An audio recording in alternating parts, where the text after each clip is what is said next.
Oke, kita melanjutkan lagi tentang menjadi manusia baru di dalam keluarga di sesi yang ketiga ya. Kami dulu sudah sampaikan 1 bulan yang lalu, 1 dan 2. Dan hari ini kita masuk dalam membahas tentang menjadi manusia baru dalam keluarga. Saya pikir waktu yang terbaik karena di akhir tahun biasanya kita membuat satu resolusi untuk memasuki tahun yang baru, tahun 2026. Jadi di akhir tahun ini menjadi satu masa untuk kita review kembali apa yang kita sudah kerjakan di dalam tahun ini dan membuat satu resolusi tahun 2026 ya. Boleh slide yang pertama.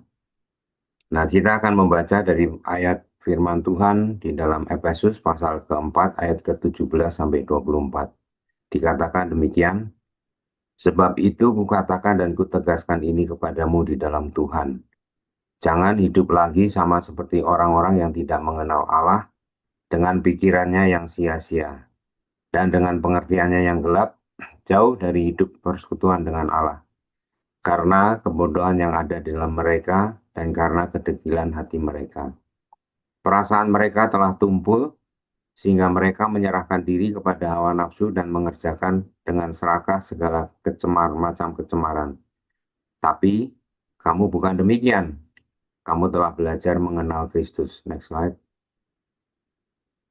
Karena kamu telah mendengar tentang Dia dan menerima pengajaran di dalam Dia, menurut kebenaran yang nyata di dalam Yesus, yaitu bahwa kamu berhubung dengan hidup kamu yang dulu harus menanggalkan manusia yang lama yang menemui kebinasaannya oleh nafsunya yang menyesatkan, supaya kamu dibaharui dalam roh dan pikiranmu dan mengenakan manusia baru yang telah diciptakan menurut kehendak Allah di dalam kebenaran dan kekudusan yang sesungguhnya.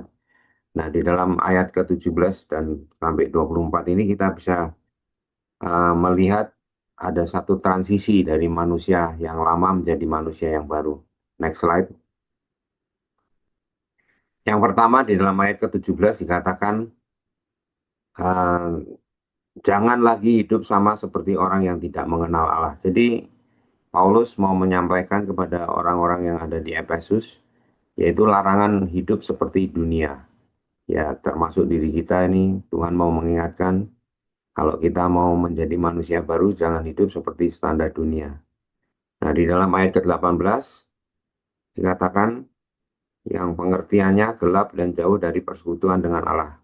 Jadi akar masalahnya itu adalah kenapa berbeda, karena mereka orang dunia itu terpisah dari Allah. Di dalam ayat ke-19 dikatakan perasaan mereka tumpul. Jadi ini bicara tentang hati yang bebal, hati yang tidak mau berubah, hati yang tidak peka, hati yang tidak nurut sama Tuhan.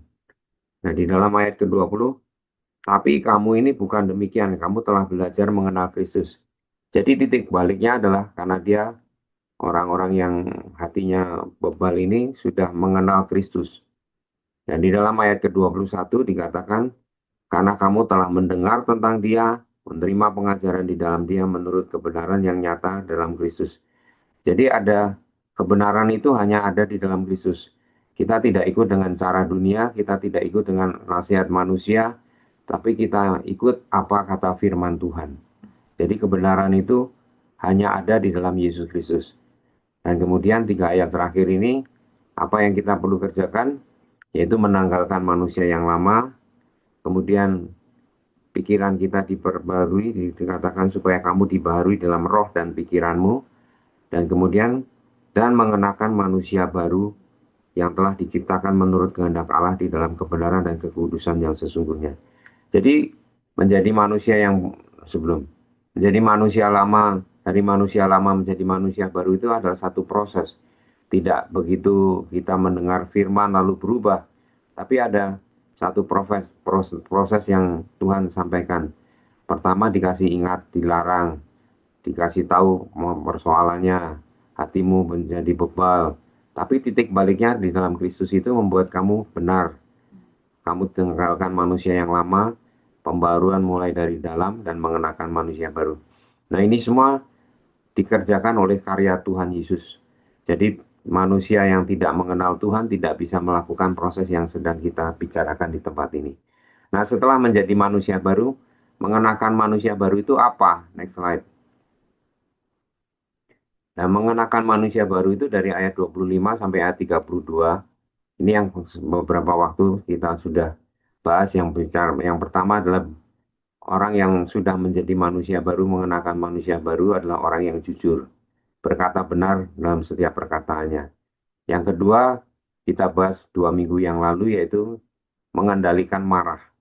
Orang yang menjadi manusia baru adalah orang yang mampu untuk mengendalikan emosinya, bukan karena kekuatannya, tetapi karena roh Tuhan yang sudah ada dalam dirinya.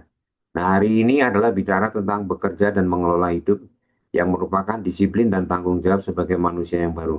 Yang lainnya nanti kita akan bahas pada poin-poin berikutnya. Yang pertama adalah di dalam ayat ke-28, next slide. Efesus 4 ayat 28 dikatakan, orang yang mencuri, janganlah ia mencuri lagi. Tetapi baiklah ia bekerja keras dan melakukan pekerjaan yang baik dengan tangannya sendiri, supaya ia dapat membagikan sesuatu kepada orang yang berkekurangan. Nah, ayat ini merupakan dasar untuk prinsip orang Kristen bekerja, dan prinsip orang Kristen setelah bekerja itu membagikan sesuatu supaya bisa membagikan kepada orang yang berkekurangan. Ada 3 poin di sini. Yang pertama, jangan mencuri lagi.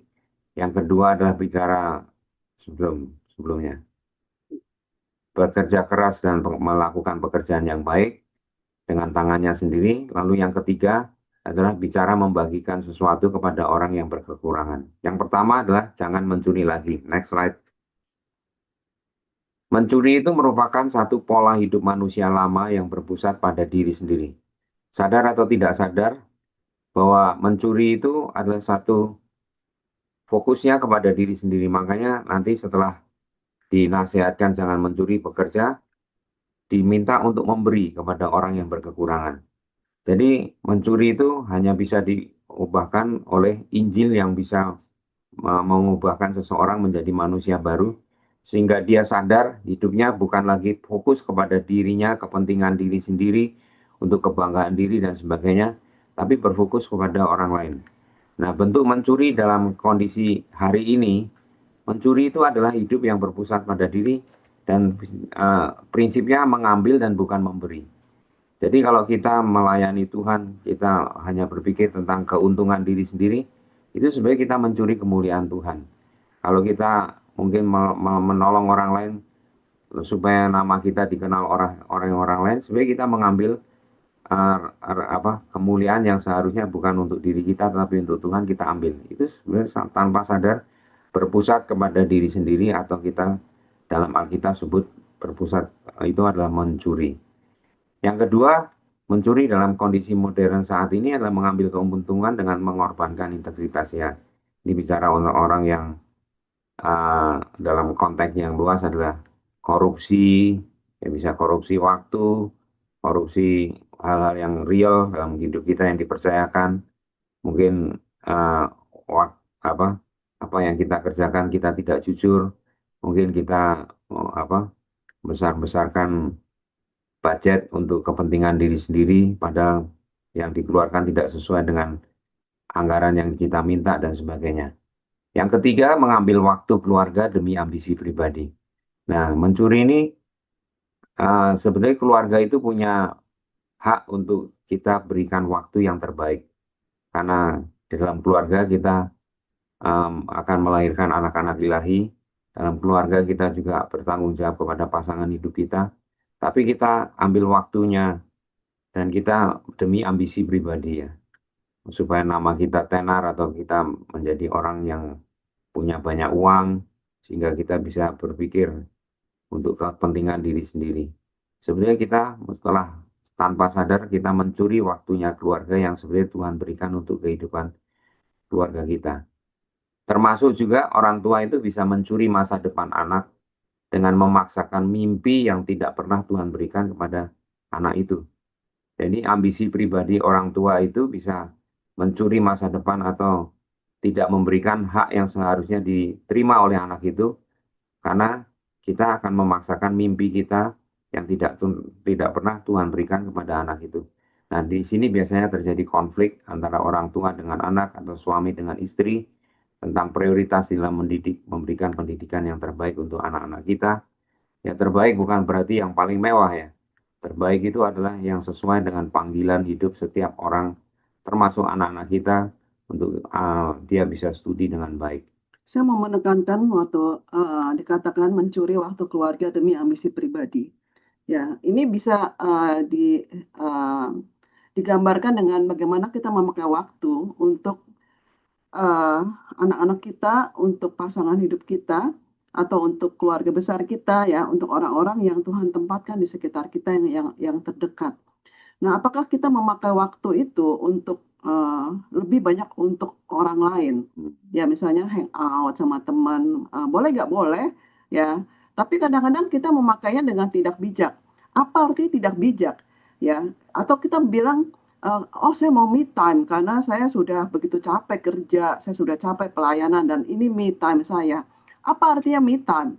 Nah, me time itu sebenarnya bagaimana kita memakai satu waktu untuk kita refreshing sehingga itu setelah itu kita menjadi lebih produktif lagi setelah kita memakai waktu tersebut, ya. Nah, me time itu dikategorikan sebagai waktu yang kita pakai untuk kita lebih produktif. Itu pertama. Yang kedua, apakah me time itu adalah waktu-waktu yang prime time-nya kita, ya, untuk orang-orang lain ini, untuk waktu kita pulang sore atau malam. Dan itu prime time-nya adalah waktu kita makan malam, kita kemudian mau ngobrol, tapi kemudian kita me time. Ya, kelarnya kapan me time? Setelah anak-anak tidur, setelah pasangan hidup kita tidur. Ya, dan itu kita bilang, oh sekarang saya sudah selesai me time-nya, tapi buat apa? Ya, itu sudah tidak produktif. You juga harus tidur. Ya, jadi itu tidak bijak oleh karena kita memakainya terlalu lama dan di waktu prime time. Ya, dan yang ketiga, bagaimana kita memakai itu terlalu lama, ya, sehingga seharusnya itu dalam waktu 15 menit atau 30 menit kita bisa me time dan selesai. Mau main game boleh, ya, yuk mau nonton drakor boleh, gitu loh. Tapi jangan terlalu lama sehingga ketika semuanya masih segar, semuanya masih siap, dan kita melepaskan semua handphone kita, waktu kita untuk main game atau nonton segala macam, kemudian kita hangout bareng-bareng dan update kita ngapain aja tadi pagi sepanjang hari itu. Ya, jadi me time jangan dipakai tanpa batas. Tapi kita harus membatasi apa arti me time. Setelah selesai me time, kita menjadi lebih produktif dan lebih segar untuk melakukan kegiatan selanjutnya. Jadi mengambil waktu keluarga demi ambisi pribadi, oleh karena saya perlu untuk refreshing begitu lamanya, itu tidak bijak sama sekali. Ya, sedangkan kalau orang tua yang mencuri masa depan anak, memaksakan mimpi yang tidak pernah Tuhan berikan, ya ini benar-benar setiap kita orang tua, kita harus bertanya kepada sang pemilik anak tersebut. Ya, Tuhan maunya apa? Dan kemudian kita bekerja sama dengan Tuhan, yang saya akan arahkan anak ini dan kemudian mempertemukan dengan orang-orang yang tepat, menemani dia, ya Tuhan akan buka jalan semuanya. Bahkan ya dananya pun Tuhan akan sediakan. Next slide. Bekerja sesuai kehendak Allah, tapi baiklah ia bekerja keras dan melakukan pekerjaan yang baik dengan tangannya sendiri. Ya, nah ini dikatakan bekerjalah dengan tanganmu sendiri. Ya, nah kadang-kadang kita dibilang ya kerja ini akibat dosa ya. Ya, apa gara-gara Adam sama Hawa jatuh ke dalam dosa maka keluar apa duri ya, onak duri dari tanah dan Adam harus berpuluh. Wah itu akibat dosa gitu ya? Bukan. Ya, kerja bukan akibat dosa. Gimana dengan pekerjaan yang Tuhan berikan kepada Adam sejak sebelum mereka jatuh gitu ya? Kan sudah ada. Tuhan sudah memberikan kepada Adam waktu dia masih single ya untuk mengerjakan taman. Bahkan setelah mereka sudah ada Hawa, sudah menikah, Tuhan menyuruh untuk memenuhi bumi, kemudian menguasainya, menaklukkannya dan sebagainya gitu loh. Jadi sudah ada kerja sebelum kejatuhan manusia. Jadi yang rusak itu bukan kerjanya, tapi motif dan tujuan kerja. Lalu itu digunakan untuk membuktikan diri. Wah, saya bisa. Ya, kemudian dia mengerjakannya dengan semua kekuatannya sendiri dan meninggalkan Tuhan. Itu bukan yang dimaksudkan kerja seperti yang Tuhan inginkan. Disitulah kita menemukan begitu susah, begitu banyak duri, begitu tidak menghasilkan, semuanya kering jadinya. karena kita mengerjakannya untuk pembuktian diri kita sendiri, bukan untuk kemuliaan Tuhan. Tidak ada kingdom work di dalamnya. Tapi Injil, ketika kita belajar firman, kita melihat bahwa makna kerja itu ya Tuhan berikan bukan menjadi beban, tapi kerja adalah satu panggilan. Ya, kerja berasal dari kata vocation. Ya, vocation adalah satu panggilan. Jadi kalau misalnya kita mau bekerja, kita tahu, oh, saya mau berkarya bagi Tuhan. Oh, tapi dulu saya kerjanya, saya kuliahnya misalnya di bagian apa gitu ya, di bagian kedokteran. Sekarang saya malah jualan tekstil gitu, jualan garment. Ya, apakah ini sesuai panggilan? Tanyalah kepada Tuhan. Tuhan maunya apa? Karena belum tentu yang dulu kita kuliah, ya itu sekarang kita lakukan sesuai dengan kuliah kita gitu ya. Atau anak-anak juga seperti itu. Tapi kita bisa bertanya, Tuhan, kita mau yang mana Tuhan? Dan Tuhan akan menunjukkan dan membukakan pintu-pintu kepada kita. Dan kita tahu bahwa, oh ternyata pada musim ini saya bekerja hal ini, bekerja hal itu. Jadi jangan sampai kita melihat kerja itu sebagai satu beban, tapi biar kita bertanya kepada Tuhan yang empunya dunia ini, sehingga kita bisa masuk ke dalam panggilan yang Tuhan mau. Dan bukan sebagai pembuktian diri, tapi kita bekerja menjadi satu ucapan syukur kepada Tuhan. Ya, bekerja juga bukan menjadi satu berhala. Semuanya prioritas sampai sampai semuanya diletakkan demi pekerjaan kita gitu ya. Kita bisa ngapa-ngapain, pokoknya semuanya nggak mau, pokoknya demi pekerjaan. Itu menjadi berhala. Tapi biarlah pekerjaan itu menjadi satu ibadah. Ada satu kali seorang suami ya, dia merasa gajinya lebih sedikit dari istrinya, dia juga pendidikannya juga lebih rendah daripada istrinya, network istrinya juga lebih banyak, pokoknya dia kalah dalam segala-galanya dengan istrinya. Ya, sehingga dia merasa, aduh ini mesti gimana nih ya. Dan kemudian dia mulai mengembangkan dirinya, dia mulai mau cari pekerjaan yang lebih baik lagi, segala macam, dia banyak usaha. Tapi ternyata hal itu bukan oleh karena tanggung jawab dia.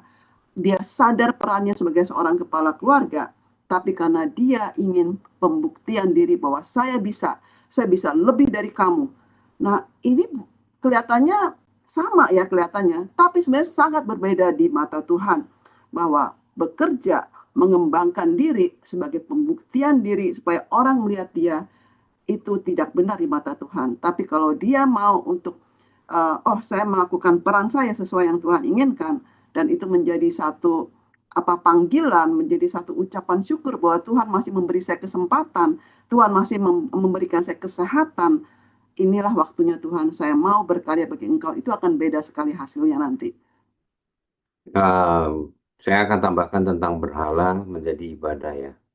Kadang orang yang berpikir bahwa berhala itu artinya fokusnya utamanya kerja. Kalau saya nggak kerja, kalau saya nggak buka toko, maka omset akan turun. Itu sudah menjadikan pusat sesuatu yang di luar Tuhan. Sehingga mungkin hari Minggu harusnya ada ibadah, dia tidak ibadah karena ada order yang besar misalnya. Dan saya pikir kita perlu berpikir ulang tentang apa itu kerja.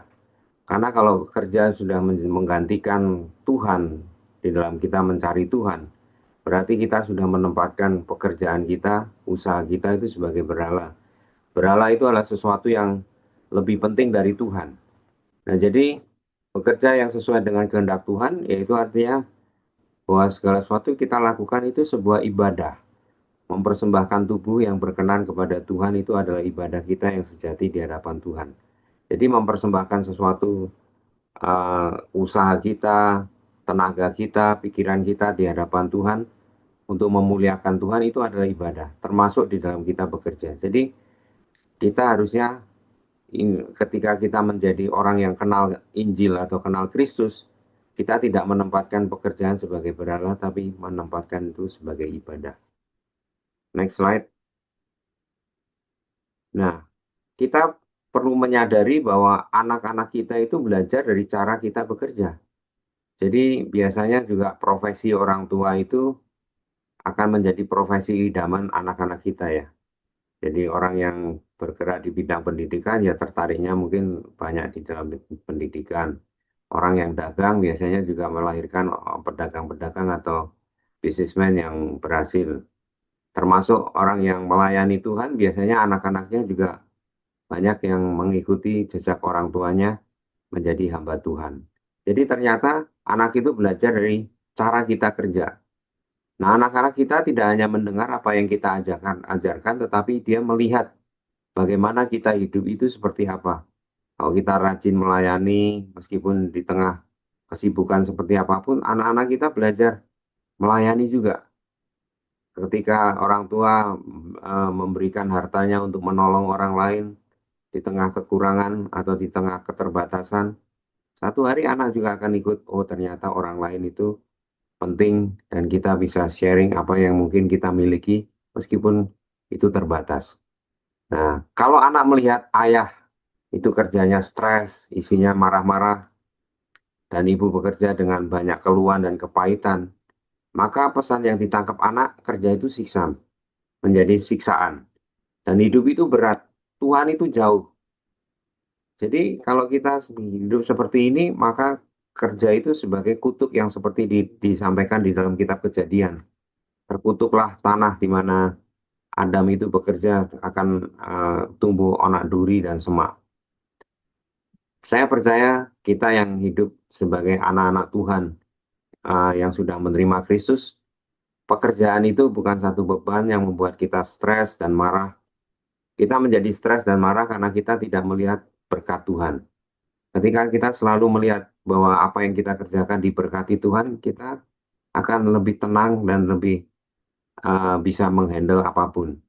Atau keluhan dan kepahitan, meskipun mungkin ada orang-orang yang mungkin tidak jujur atau tidak baik terhadap kita, mungkin mengkhianati kita dan sebagainya, mungkin makan uang kita, kita tidak menjadi orang yang kepahitan. Ya meskipun itu akan menjadi big loss kepada bisnis kita, tapi sikap hati kita berbeda karena kita tahu bahwa berkat itu datangnya dari Tuhan. Nah, sebaliknya kalau anak melihat orang tua kerja dengan tanggung jawab dan dia mengakui keterbatasan dan berdoa ketika dia gagal, artinya begini, bahwa kita kerja itu bukan berarti kita nggak pernah bikin salah. Kita kerja bukan berarti kita tidak pernah ditipu orang. Kita kerja bukan berarti tidak pernah gagal. Tapi kalau anak melihat bahwa di dalam orang tua kerja itu ada tanggung jawab, apa misalnya mengganti barang yang rusak ya, dia langsung ganti. Ternyata berkat Tuhan itu akan mengalir dengan cara yang luar biasa. Sehingga makna bagi anak akan belajar bahwa Tuhan itu hadir dalam kehidupan yang nyata. Dan itu akan ada dalam pikiran hati anak ketika dia akan menjadi dewasa dan bekerja membentuk keluarga dan rumah tangganya sendiri. Prinsip-prinsip yang sama tentang kejujuran, kerja keras, tidak menyerah, rajin, dan sebagainya itu akan terinternalisasi dalam kehidupan anak-anak sehingga dia akan pakai itu dalam dia bekerja. Dan orang bekerja sukses bukan karena kepintaran dan kehebatan, tapi lebih banyak bicara tentang karakter. Jadi ketika orang tua membangun karakter hidup seseorang anak, maka dia sebenarnya mempersiapkan anak-anak mereka hidup sukses dan diberkati oleh Tuhan. Next slide. Nah, supaya ia dapat membagikan sesuatu kepada orang yang berkekurangan. Supaya ini menunjukkan ada satu tujuan yang disengaja. Ya, jadi tujuan untuk kita membagikan sesuatu kepada orang lain, ya khususnya yang berkekurangan. Ya, ini bukan sekadar akibat sampingan kalau kita bekerja untuk membagikan sesuatu. Jadi orang percaya ya itu mengerjakannya untuk sesuatu yang dia bisa berikan. Orang percaya bekerja dengan maksud supaya bisa memberi dan Tuhan menetapkan memberi sebagai bagian dari bekerja. Apa arti membagikan sesuatu? Artinya dia bisa membagikan apa yang dimiliki, memberi dengan hati yang memberkati sesuai kebutuhan. Dan ini berbeda dari membuang kelebihan. Ya, jadi kalau misalnya saya pas-pasan atau bahkan saya berkekurangan, ya berarti saya tidak bisa memberi dong ya. Ya udah habis aja begitu. Ini enggak, bukan kalau kamu berlebihan baru kamu memberi gitu. Membuang kelebihan bukan itu. Nah, membagikan sesuatu bukan sekedar materi, tapi juga waktu kita, tenaga kita, ya kita bisa membagikan. Kalau kita bilang membagikan sesuatu dari segi materi, kami memiliki bukannya saya ya, tapi anak-anak kami itu ada yang bisnis ya, dan dia punya beberapa karyawan, ya, lumayan ada banyak juga gitu. Dan saya ada beberapa kali untuk membina mereka gitu. Saya suka nanya gitu, kalian punya gaji buat apa gitu? Oh ya, ada yang cicil motor, ada yang cicil handphone gitu ya. Terus saya suka nanya gitu ya, maksudnya, "Eh, kamu kasih gak buat orang tua kamu?" Terus mereka bilang, ya enggak lah, kan mereka juga kerja gitu. Harus harus ada sesuatu yang kalian kasih gitu. Terutama yang orang tuanya tuh tidak bekerja atau orang tuanya kan masih masih punya tanggungan lagi adik mereka dan sebagainya. Tuh bantulah buat keluarga kamu gitu. Jadi bukan cuman buat sendiri aja, tapi juga bisa memberi. Itulah fungsinya gaji. Itu baru pada enggak gitu. Oh, jadi gaji tuh Bu untuk bantu keluarga. Ya, iya buat bantu keluarga gitu. Dan kemudian baru-baru ini anak kami bilang gitu cerita. Ya, wah luar biasa ya Pap kata ya Mam. Ternyata tuh gaji mereka itu buat tebus ijazah adiknya katanya yang belum bayar uang sekolah lah apa, buat bayar uang pangkal adiknya mau kuliah, mau sekolah ini itu segala macam. Ya, dia seneng gitu. Oleh karena dia memberikan gaji yang kepada karyawan-karyawannya lalu dipakai untuk memberikan membantu keluarganya. Dia bilang wow ya itu luar biasa seneng kan dengarnya gitu. Lalu bagaimana dengan waktu? Waktu kita 24 jam, semua orang sama di dunia ini punya waktu 24 jam. Bagaimana kita mengelola waktu itu sehingga kita bisa memberikannya kepada orang-orang yang berkekurangan perhatian. Orang-orang yang Tuhan percayakan untuk kita tangani, untuk kita bina. Mungkin itu orang-orang sekitar kita, mungkin itu pasangan kita, mungkin itu orang tua kita, atau mertua kita, atau siapapun itu yang Tuhan Tuhan tunjukkan di depan mata kita. Kita membagikannya di tengah kesibukan kita. Jadi, kalau saya pribadi, saya tidak bangga menjadi orang yang sibuk, sibuk, sibuk, nggak punya waktu. Tapi buat saya, kamu kapan bisa ketemu? Ayo kita atur sama-sama waktunya. Dan saya dengan anak-anak kami dengan anak-anak kami itu mengatur waktu supaya kami bisa bertemu one on one sebagai satu family dan sebagai satu keluarga besar. Next slide. Keinginan dengan kebutuhan ya, antara wants dengan needs. Ya, Filipi 4 ayat 19, Allahku akan memenuhi segala keperluanmu menurut kekayaan dan kemuliaannya dalam Kristus Yesus. Kita perlu bedakan antara keinginan dan kebutuhan. Apa itu keinginan? Keinginan berkaitan dengan hal-hal yang tidak esensial, ya. Sedangkan kebutuhan berkaitan dengan hal-hal yang esensial seperti keamanan, kesehatan, kesejahteraan, ya. Nah, bagaimana kita bisa melihat bahwa oh ternyata walaupun ini menurut kebanyakan orang tidak esensial, tapi sebenarnya misalnya untuk anak kita itu hal yang esensial, satu kebutuhan gitu loh. Nah, misalnya ada seorang orang tua dia punya anak dia main band gitu ya, baik di gereja baik di sekolah dia bahkan akhirnya menjadi pekerjaan dia. Lalu anak ini bilang gitu, Pak saya mau beli sepatu. Ya kita nggak bisa beli sepatu yang murah dan tanda kutip ya, maksudnya beli aja tuh yang 100.000 gitu ya. Ya dia tahu gitu kalau yang 100.000 itu mungkin modelnya atau apa kualitasnya dan sebagainya itu nggak bisa gitu ya. Dia perlu pakai sesuatu yang lebih trending gitu loh, oleh karena dia di panggung. Ya, lalu dia bilang, Pak, ini saya perlu perlu sepatu yang seharga ini. Oh, mahal banget sepatu buat diinjak-injak aja harganya segitu. Ya, tapi ini buat tampil. Sehingga itu menjadi hal yang esensial buat dia. Nah, dalam memberikan respon, kita perlu open-minded. Lalu kita menemukan solusi atas masalah atau kebutuhan itu. Ya, maksudnya, oh oke, ini satu kebutuhan buat kamu. Atau anak kita seorang olahragawan. Dia perlu sepatu yang sangat tepat untuk olahraganya tersebut. Sehingga kita melihat solusinya itu bagaimana kita bicarakan. Dan lalu kita menetapkan prioritas. Kita punya pengendalian diri, ya anak-anak pun bisa menunggu dengan sabar dan mengendalikan diri. Lalu kita bisa let go keinginan kita, hal-hal yang benar-benar tidak esensial. Kita bilang, oke, kita tidak lakukan hal ini. Kita tidak beli ini. Kita tidak prioritaskan hal ini. Jadi biarlah kita open-minded sehingga pokoknya itu tidak tidak berhubungan dengan keamanan, tidak berhubungan dengan kesehatan, apalagi kesejahteraan. Jadi tidak ya. Apapun kamu itu, kamu tidak bisa membeli ini. Itu melukai hati anak-anak kita, melukai hati pasangan kita yang memang membutuhkan barang-barang yang lebih mahal oleh karena kita bilang itu tidak esensial. Kita tidak bisa menghakimi hal tersebut. Tapi kita perlu open minded dan melihat kebutuhan itu. Oh, oke, berarti ini bukan keinginan tapi kebutuhan. Ya. Yang keinginan dengan kebutuhan misalnya seperti ini. Kita makan menjadi satu hal yang kebutuhan. Tapi kalau misalnya makan di tempat yang seharusnya kita makan cuma 50.000 atau 100.000 gitu ya sekali makan. Tapi kita bilang, oh kita makan mau yang harganya 1.200.000. Ya, kayak apa? Itu ada pengalaman, experience yang makan yang kuliner kayak apa gitu. Sehingga satu orang jadi 1,2. Itu kayaknya bukannya kebutuhan lagi, tapi sudah keinginan dan langsung masuk ke dalam sosial media apa segala macam. Nah, itu sangat jelas. Ya, demikian juga pakaian. Ya, pakaian sebagai satu hal yang esensial, tapi juga bisa jadi tidak esensial. Tapi yang tidak esensial, pakaian yang tertentu, bisa menjadi esensial oleh karena siapa kita, apa yang kita kerjakan, bagaimana peran kita. Itu semua kita perlu bicarakan, mencari solusi, kita perlu open-minded. Next slide. Nah, apa tantangan saya untuk bekerja sesuai dengan kehendak Tuhan?